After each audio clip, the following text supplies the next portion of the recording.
همین ما و شما را جایی کشیدیم سعی کنیم که چند جمله به یاد بگیریم در ذهنمون باشه استفاده ببریم اگر نکردیم چی فایده و منفعت داره آخی короче слова не помню مقصد نه کیف کردیم ده این معنی نداره این برادران پیغمبر خدا صلی الله علیه و سلم میگه که چی بسا شخصای شنونده ای هستند که منفعت و فایده شو برای مسلمان ها از گوینده بیشتر است. گوینده در یک مجلسی که 10 کس میشنوه میگه شنونده شاید اون را در بین 1000 نفر برای انتشار بده البته فایده و منفعتش بیشتر و زیادتر میشه. خدا رحمت کنه حضرت مولوی را قصه میکند میگه اون یکی مرغ گرفت از مکر دام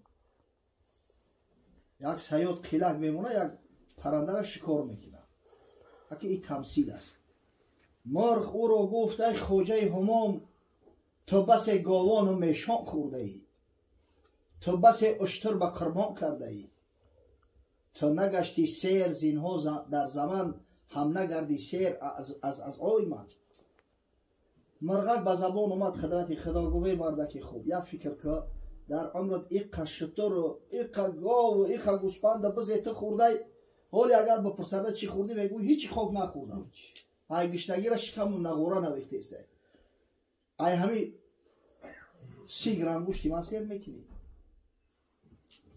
هیل مرا تا که 3 پندت بردی هم تا بدانی زیرک هم یا ابله هم بهتر نیست که مرا سر بتی انشالله وعدت میتم 3 نصیحتت میکنم که با او 3 نصیحت عمل کردی خداوند خیر دنیا و آخرت نصیبت میگردونه هرگز محتاج دستنگری کسی نمیشه اولی اون پند هم بر دستی تو ثانیش بر بام کهگیل بستی تو نصیحت یکما در همی کفی دستت میکنم با نگوی همی فریب کردیست معقول شید نصیحت سرم بته دویمشه در همی لوکی بوم میکنم با سوم پند دادی هم من بر درخت تو از این 3 پند گردی نیک وقت با وقتی خلاص خوردم و بیرون برومدم طبیعت ده آزادی ده بعد انشالله سهیمشه ای بلوی درخت ای آزادی میتونه آنچه بر دست است آن است این سخن که محال رازی کس باور مکرد نصیحت اول وقتی کسی از سخن محال گو باور نکرد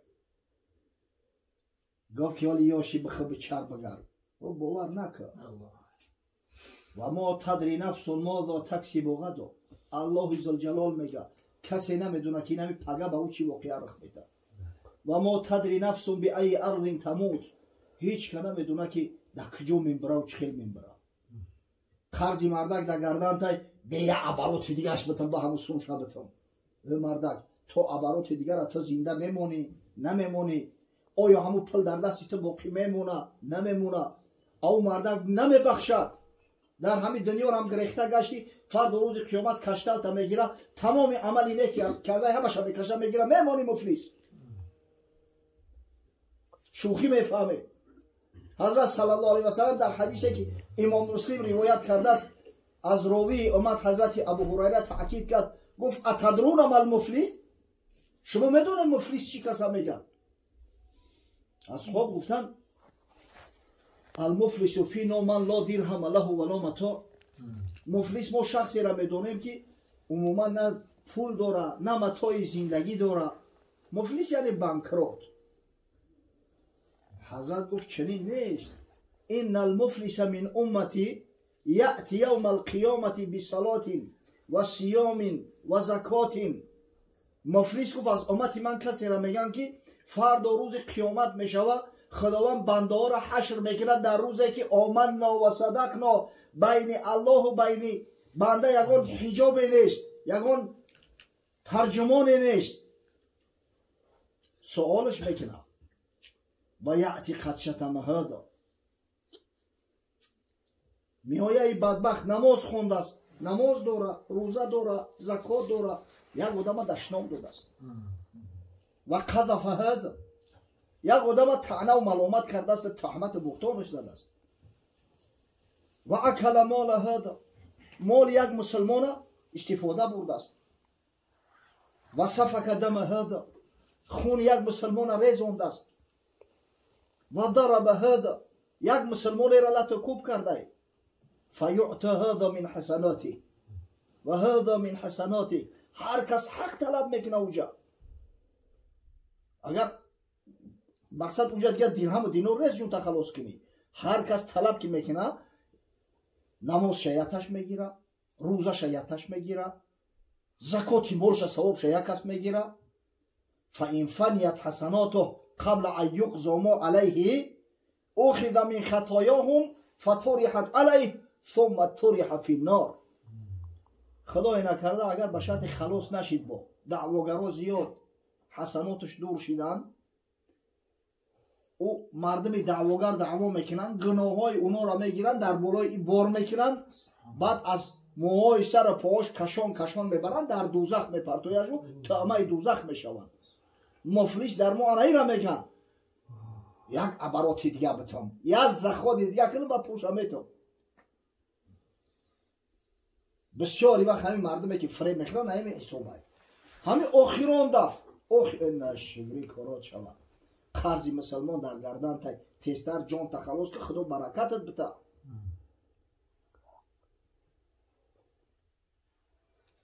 که محال روزی کس باور مکرد.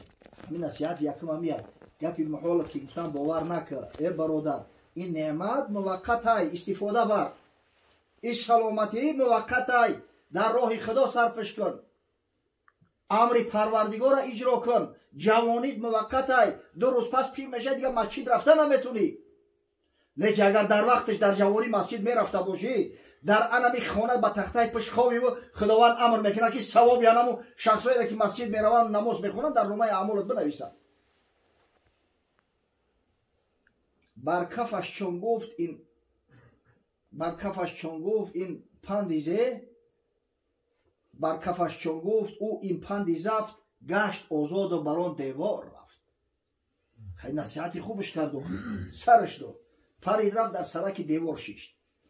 گفت دیگر بر گذشته غم مخور، چون زی تو بگذشت زون حسرت مبر. دیگر گفت برادر بر گذشته صلوات، دیگر غم نخور. شید تقدیر الهی بدست، ما تسلیم به حکم پروردگاریم. آینده تا فکر کن، هشتا در سرت بگی که آینده در با این خطا تکرار نشود. حالی هستن بعضی کسایی که خداوند نعمتی شد داد بده یک وقتی، بعد همو پاش خورد در گجای بشیدن، ای شما کیه؟ من انا تری بدم، من انا تری بدم. او بدی خدا نعمت زیاد داد، اما نعمت در کجا استفاده کردی؟ ای تری بدم و او تری بدم قطعی کار نمیشود. مسجد کردی، دستی چند مسلمان تا گرفتی، چه خدمت هایی کردی که بعد که مثلا مفلس شدی بگن که خدا نگهش بداره همون جوان مرد بود. وقتی ای دنیا گذشتی بگن خدا رحمتش کنه که همون مردی خدا فی سبیل الله در راه خدا انفاق میکرد. چیه نشانه کارو چیه یاخی؟ مشک آن است که خود ببوید نه آن که عطار بگوید. مشک حقیقی را ای بوش میدونن، ای رکلم ای فروشنده نه. با گذشتت صلوات که کوشش که در آینده کار خیر بکنی، توبه که. بعد پرید برما در بالای شاخ شیشت. بعد از آن گفتش که در جسمم کتیم، 10 درم سنگ است یک در یتیم. دولتی تو بختی فرزندانی تو، بود آن گوهر به حق جانی تو. وقتی برما مردکی ساده گفت، همونجا اگر فریب نمیخوردی و را به کشتی شکم چاپ بکردی، در جغیلدانم یک بریلیانت بود، بریلیانت کلون یکان 30-40 گرمه به 7 پشت میرسید. فوت کردی در که روزیت نبود که نباشد مثل آن در وجود. خیلی در نصیبت نبود است، تو دیگه چیکار میکنی؟ عجب نعمتی را در یگان خزینه پادشاهی او خیلی بریلیانت کلون یافت نمیشود. اگه سنجی داشته که همه شنیدگی قطعی عمل داره یا نداره. آنچنان که بعدی زادن حامله، آنچنان که وقتی زادن حامله، ناله سازد خوجش در گلگله. همه چی خیلی که زنه که درد میزنه داد وای میکنه دردی کودک، ایرام همه داد وای در درمه های دریخ های دریغ کشکی بکشتم، های دریغ فریب خوردم. مرغ گفتش نه نصیحت کردمت که ما بودو برگذشته دیگمت. بخون و بود گفت همولی من همیتره نصیحتت نکردم، نگفتم که برگذشته صلوات چیزی رفته که دیگه فکرش نکه. چون زیتا بگذشت چون غم میخوری؟ یا نکردی فهم پندم یا کری. ای بچه که خیلی رفت دیگه ای دریغ افسوس و ندامتی تو چی فایده ای؟ تو یا عموما گوش را کردی یا عقلت نگرفت یا کری. وان دیگر پندت بیدادم که زلال، هیچ تو باور مکن قولی محال. من نیم خود 3 درهم سنگ ای اسد، 10 درهم سنگ اندرونم چند بود. خونه سوخته همین نصیحت یکم نبود که محال شنیدی باور نکن. او من خودم یک گردک 40-50 گرم بریانت چخیل من کارت میکردم و میگرفتم میگشتم. عقل نداری تو؟ ای وزنی خودم 3 برابر زیاده. خوجه باز آمد بخیش گفتا که حین باز گوی اون پند خوبی سومین. این مردک با عقلش یکی کار کرد. پوز نیزاجیگانی ده متاسفانه اکثریت ممتری پوز نیزاجیگانیه. خیلی گفت سیم شم بگو جورا ده تا گفتی یا تدیگش مونده است کو. گفت آره خش عمل کردی بدان تا بگویم پندی سالیس رایگان. اکا گفت با او ده تش خیلی عمل کردی نشگری چه و سیمش مونده دل کرد و ده تشکی ایش مونده. پند دادم بر جهولی خوابناک، تخم افکندم بود بر شور خاک. همین آدم جاهلی خوالوی به پرورا نصیحت کردنش انمی مثل چاشیدن دانه گندم در شور زمین هست. دانت حیف میشه و حاصل نمیگیری. برای همین گوش کنی بچه ها. همین 2 کلمه و 3 کلمه هم باشد. واقعی سخن الله، سخن رسول الله صلی الله علیه و سلم، سخن بزرگای ما همه انمو در مرموریدن یا بریلیانت هم. ولد دختر باید که شادی و خرسندی و زیادترک شود. پیغمبر خدا را ببینه. حضرت میگو فاطمه 20 منی. فاطمه یک بند جگری مای، یک گوشه بدنی مای.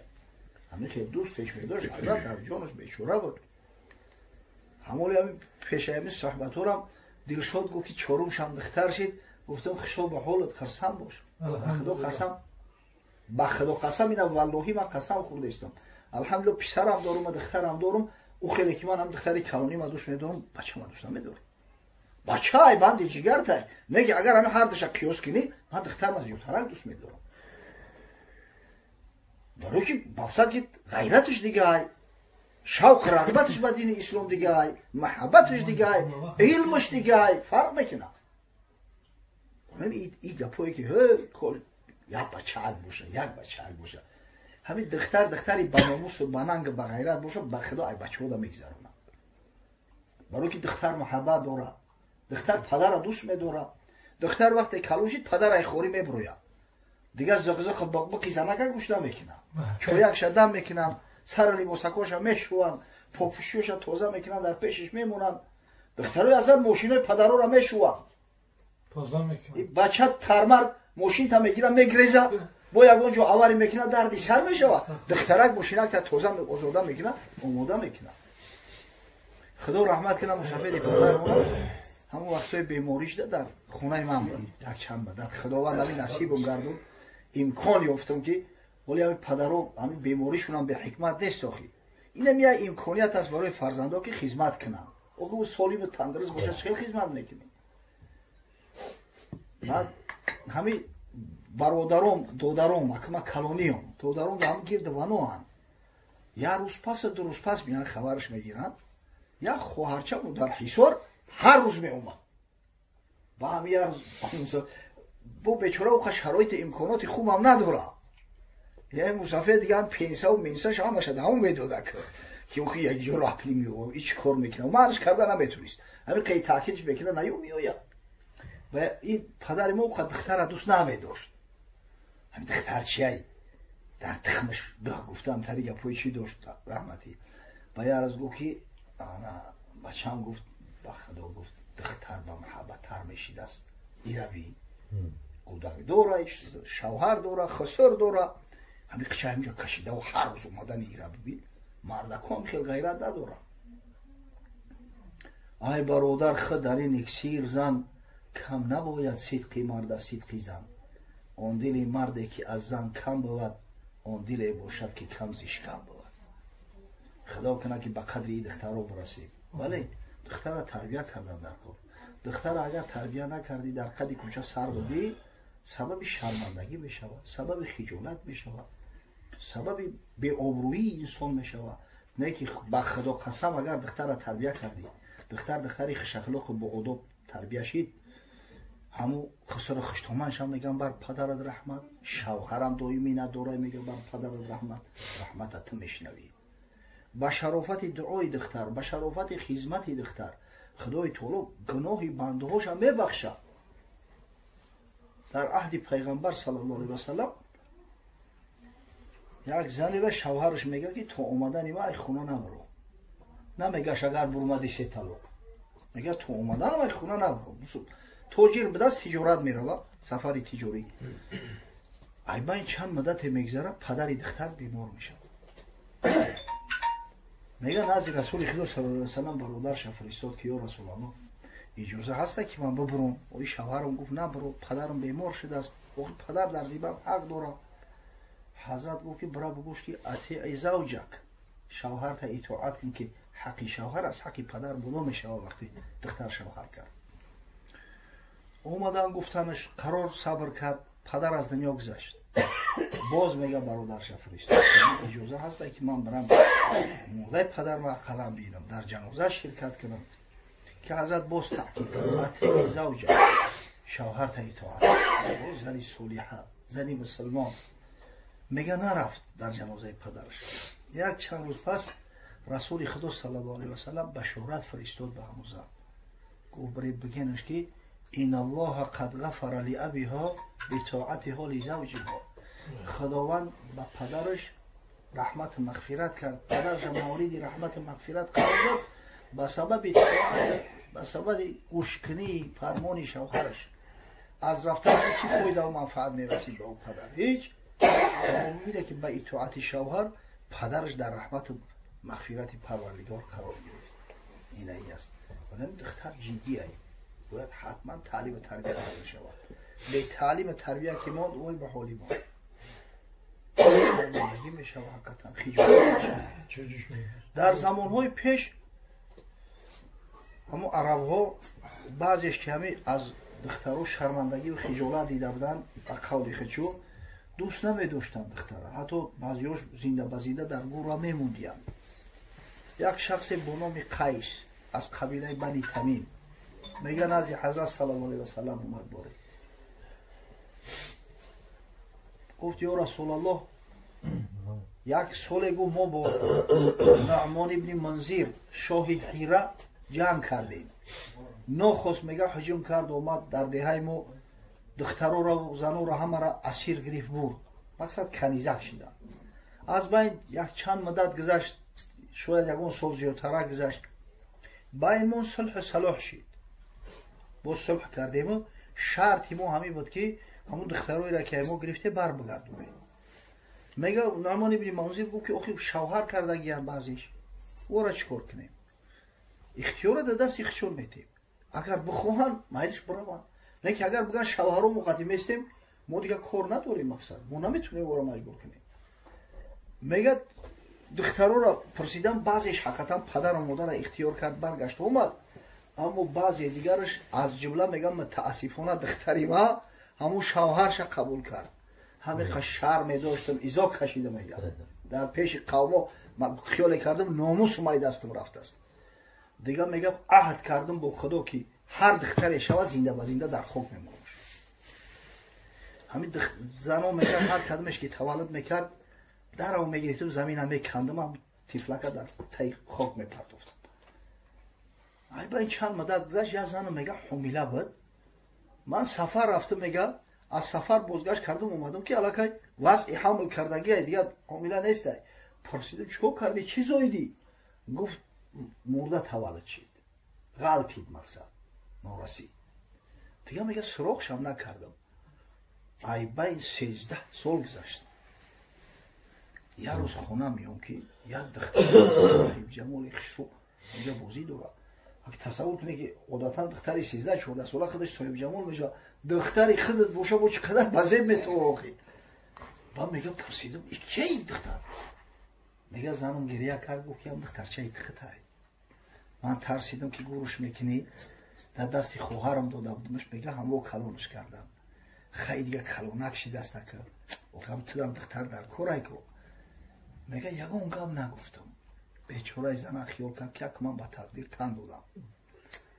یک روز زن میگه کجای مهمونی میگه دختر من گفتم که بخیر بچم کور دارم یه جو میریم. همین بیچاره شادی کردن قطعی پدرش یه جو رفته است. پیش من تره میگه دویده و توزیده پدر جان میریم. پدر جان ایجا چی نام داره؟ ایجا گجوهای.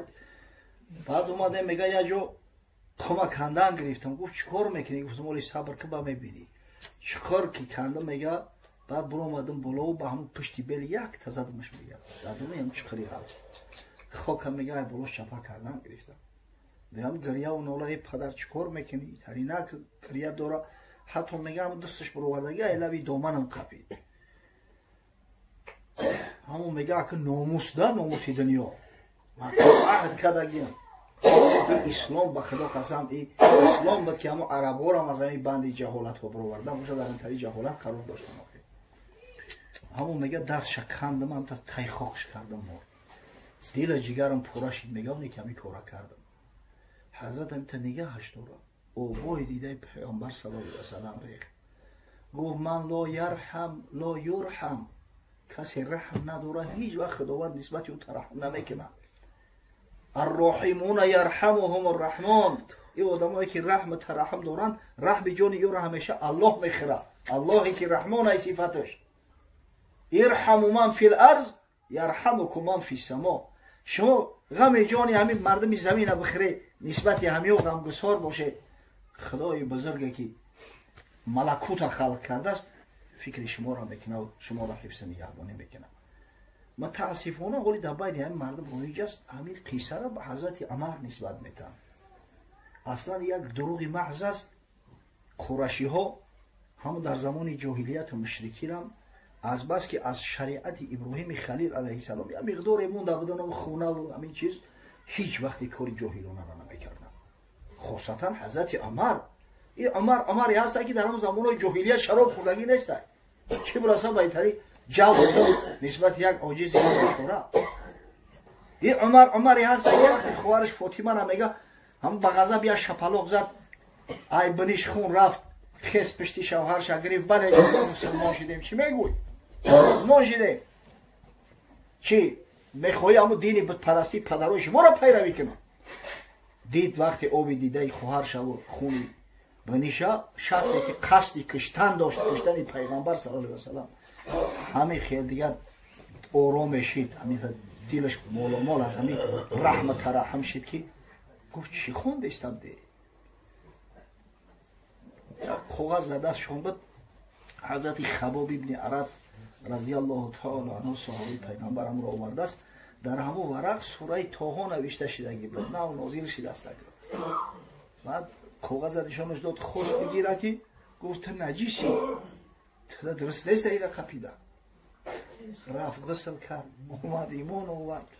بعد دادش کاغذ گرفت چند سطر را خوان گفت سبحان الله اینقدر این سخنای بزرگ اینقدر چیزای پاک و تازه ببینید سبب اسلام عمر ابن خطاب که به نامش افتخار میکنه پادشاهای جهان ای شنیدن نامش میلرزیدن اینمی زن شیدگی اینمی خواهرش فاطمه.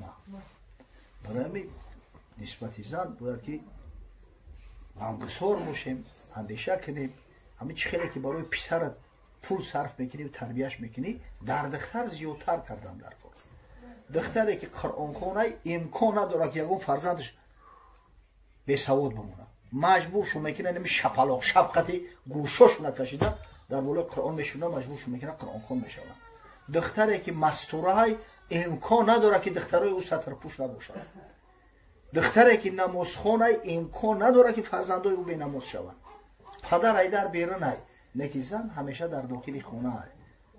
اول زن آخر زن و آنگه زن مرد. پروردگاری فرزنده که مبارک بگردونه برای حاجی و خداوند از جمیع بلا و آفات نگهبانش باشه. فرزند خوب، صالحه، مستوره، محبه خدا و پیغمبر به کمالش برسونه و شرافت خودم ای طفلک معصوم و شرافت احیای سنت پیامبر صلی الله علیه و سلم خداوند بزرگ فیض و برکات هرگز از این منزل محفل منقطع نگرداند. آمین. دست پنهان نیست، عالم السر و الخفیات، زیر و بالا نمیتوانم گفت خالق الارض و السماوات. شکر و حمد تو چند توانم کرد، حافظ فی جمیع حالاتی. هر دعایی که میکنند این بندگان دست به دعا برداشته. پروردگار دعای ما بنده‌های عاجز در این محفل خیر که سنت از سنت‌های حبیبت محمد صلی الله علیه و سلم است، اون است که ارواح گذشته هامونه، ارواح گذشته های صاحبای این منزل این محفل رحمت و مغفرت کنی. با بیماران پروردگار شفای کامل و عاجل عنایت فرمایی. خداوند برادرها و فرزندای رهدورمون در پناه امن اثباتت محفوظ بداری و سالم و غانم سربلند تنسعت با دیار بر بگردانی. پروردگارا با بیزن و زن صالحه نصیب گردانی. به فرزندها را صاحب فرزندای خوب و صالحه سازی. حاجی دلشادی ما را پروردگارا که اینا 4 دختر دارد شکرانه نعمتی ترا پیوسته میکند، یک پسرک هم عطا کن. پروردگارا در منزلشان فیض برکات خویش را نازل فرما. خدایا عاقبت کارمون را به خیر انجام ده. پروردگارا غیرت همت ما بده که وقتی صاحب فرزند میشویم سعی کنیم که فرزندا را مؤمن و مسلمان و محب به کمال برسانیم. ربنا آتینا فی الدنیا حسنه و فی الاخره حسنه وقنا عذاب النار.